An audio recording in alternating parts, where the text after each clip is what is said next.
Okey. Penat bang. Penat. Penat kenapa, Cok? Lama, Mika. Penat lagi. Penat dibayar dengan setimpal, Cok. Kau mah. Kau mah. DCN.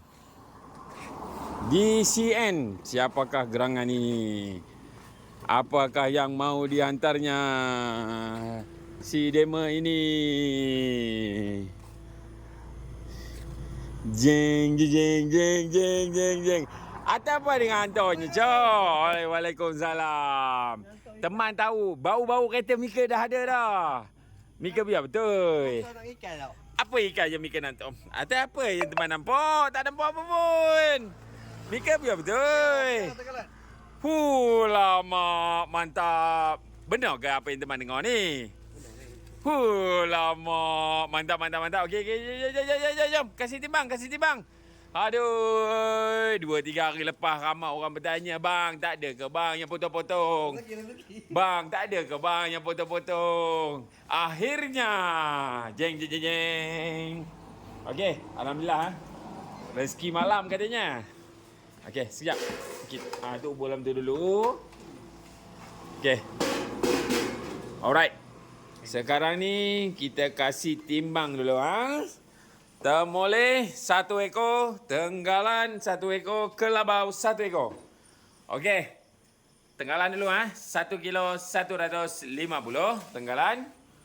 Okey, kelabau 2 kilo. 2 kilo berapa ni? 2 kilo 2 dia kot. 2 kilo ke 2 kilo 2 lah macam tu lah. 2 kilo 100. Okey.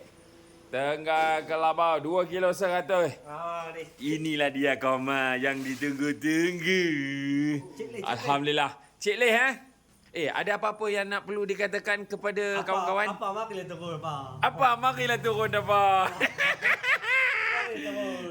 Okey, sekarang ni kita timbang. Alright Ni 7 kilo 8 kilo ada dalam tangan. Okey, berapa kilo? 7 kilo 150. Alhamdulillah. Rezeki nelayan di Sungai Perak Mantap babu, mantap. Okey, Icau. Tolong angkat. Aduh, ambil berkat. Manalah tahu malam ini kot. Apa nak dikatakan untuk orang-orang Teluk Perang? Memare. Mantap.